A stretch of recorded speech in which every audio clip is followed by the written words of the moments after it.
Olá, amigos, sejam muito bem-vindos. Eu sou Marcelo Santos, professor e enfermeiro, e esse é o canal Papo Reto com Marcelo Santos. Hoje nós vamos dar prosseguimento à nossa discussão acerca das vias de administração de fármacos pela equipe de enfermagem. Qual é a metodologia que vai ser aplicada, como você vai identificar, como você vai caracterizar cada via específica, como você vai acessar essa via, como você vai fazer a punção, a introdução de um catéter. Então, a partir desse momento, vamos dar uma abordagem mais técnica à nossa discussão, de maneira mais pontual às atividades de cada um dos integrantes da equipe de enfermagem. Então, as principais vias de administração de fármacos são caracterizadas por duas principais. É a via enteral, que se relaciona diretamente com o sistema digestório, e a via parenteral, onde há injeção nos tecidos corporais.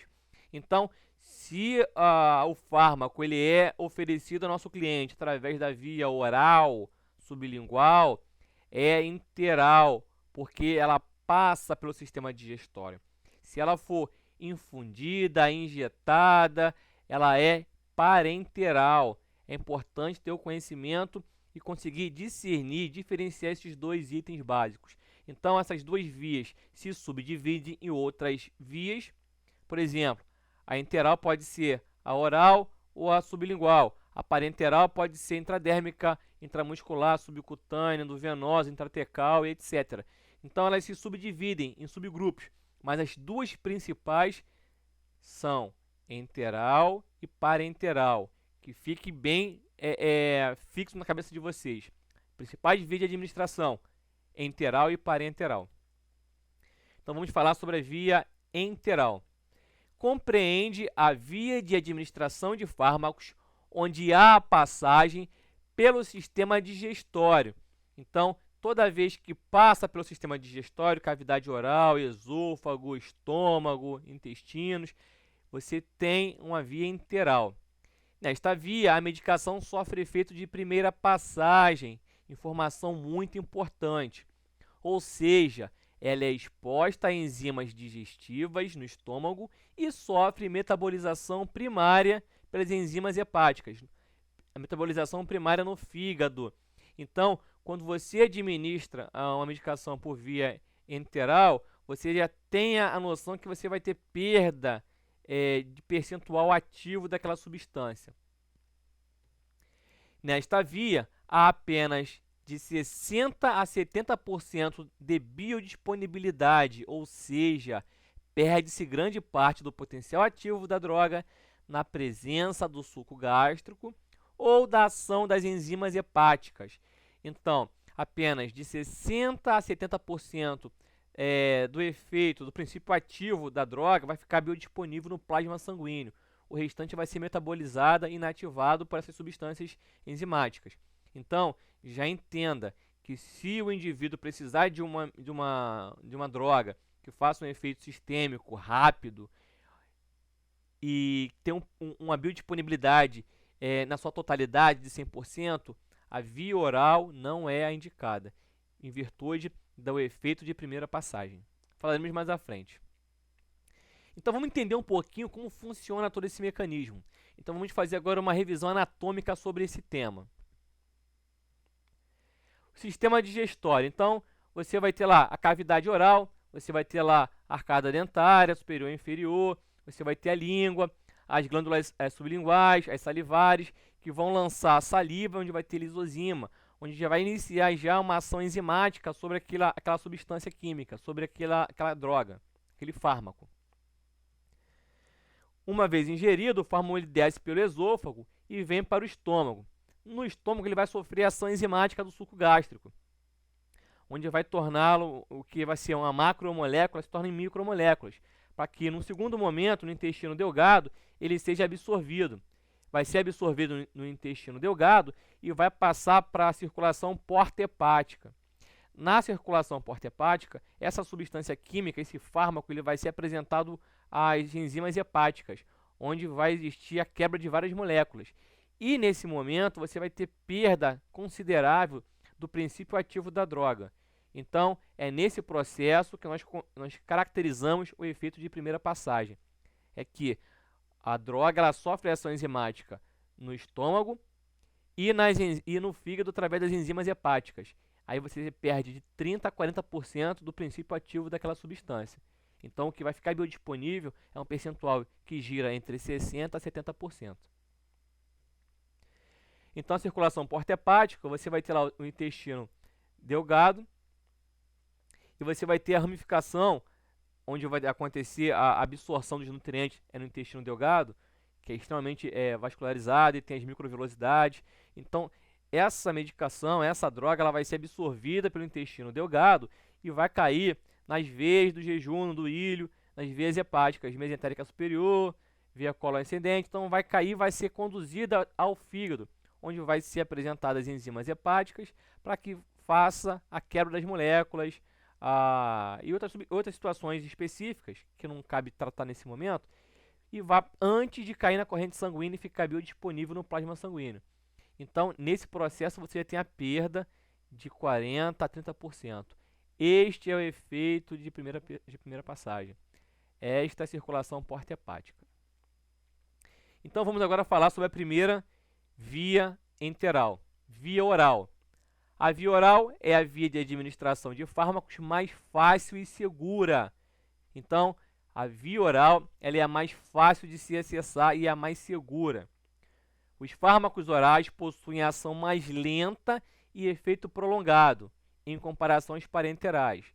Então, a ação ela é mais lenta, porque todo o processo da absorção do fármaco até a sua biodisponibilidade, então você vai ter uma variação de tempo mais alongada. Então ela vai ter que passar todo o sistema digestório até chegar no intestino delgado, ser absorvido pela circulação porta-hepática, ser processado pelas enzimas hepáticas e ser projetado e ser apresentado, ser fornecido ao plasma sanguíneo. Então, esse processo é mais lento.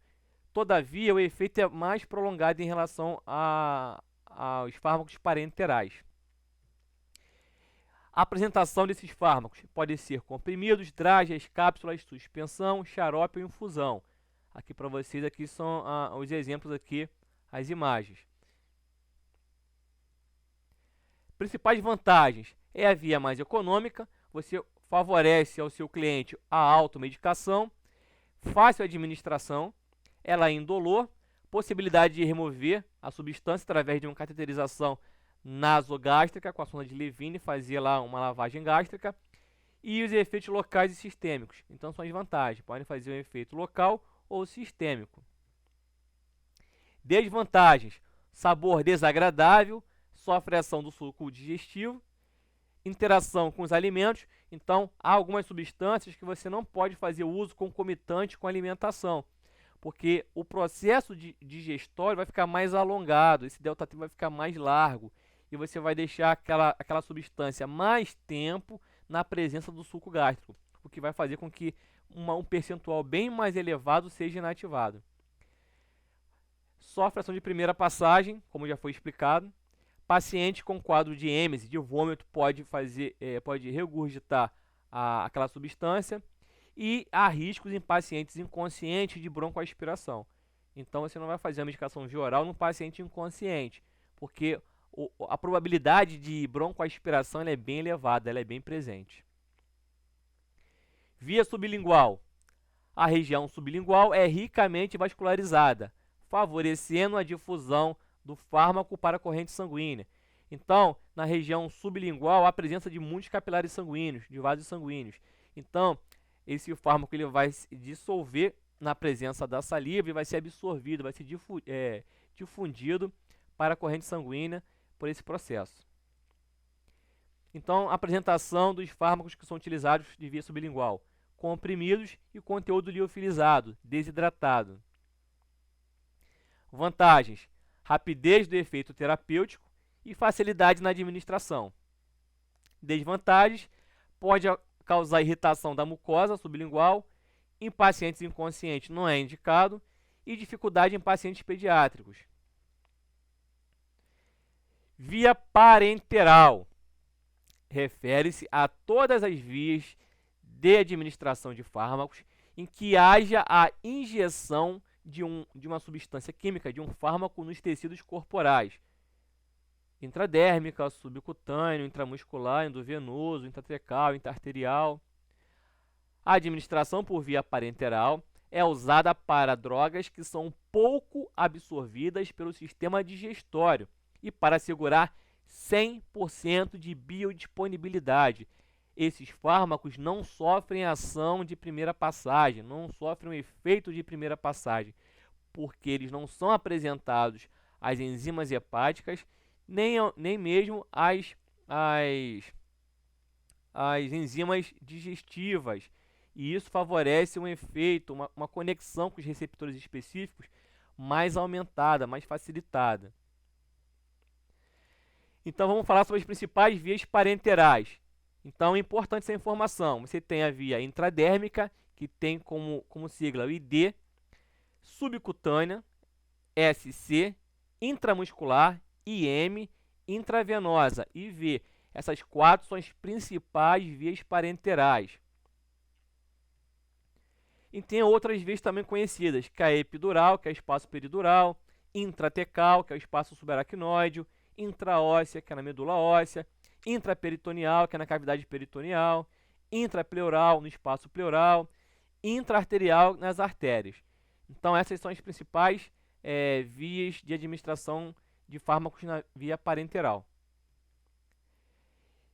Vamos fazer agora uma revisão anatômica sobre as vias parenterais. Então a pele você tem a divisão entre epiderme e derme.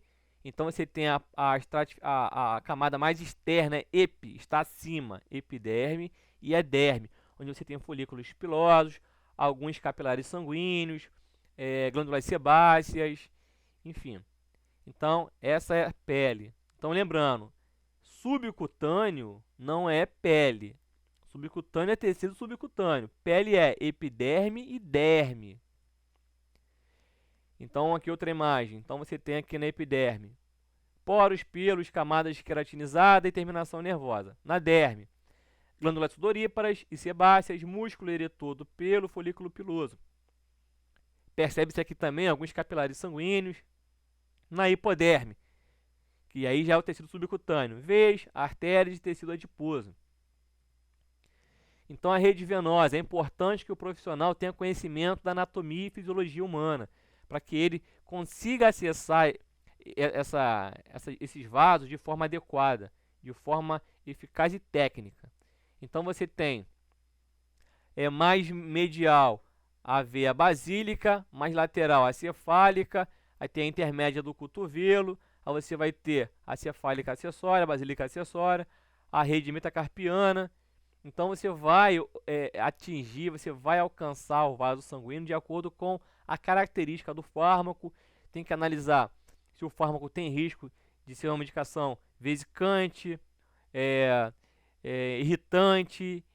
De repente um fármaco quimioterápico pode se extravasar em um vaso pouco calibroso, com muitas válvulas, pode fazer um quadro de necrose tecidual. Então você precisa entender a dinâmica do fármaco com a escolha do melhor ponto de acesso venoso. Então, tá aí para vocês a rede venosa. Então, veia jugular externa. Então, na minha vida profissional, eu falo agora para vocês a questão pessoal, enfrentei vários dilemas em relação ao acesso do vaso sanguíneo da veia jugular externa. Há algumas especificidades para você acessar esse vaso. É vedado aos técnicos de enfermagem fazerem esse tipo de procedimento. Ele é restrito aos médicos e enfermeiros. Então, vamos definir para vocês o que é a veia jugular e em que momento você vai funcionar a veia jugular externa. É o acesso venoso obtido pela punção percutânea da veia jugular externa por meio de um catéter periférico.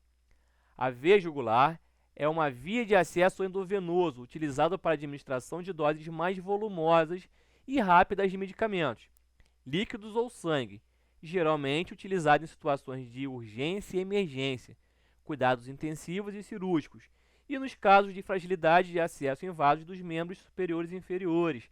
Então você vai acessar a veia jugular externa nessas situações de emergência, que você tem fragilidade capilar periférica. Então é um vaso calibroso que comporta um grande volume em grande velocidade.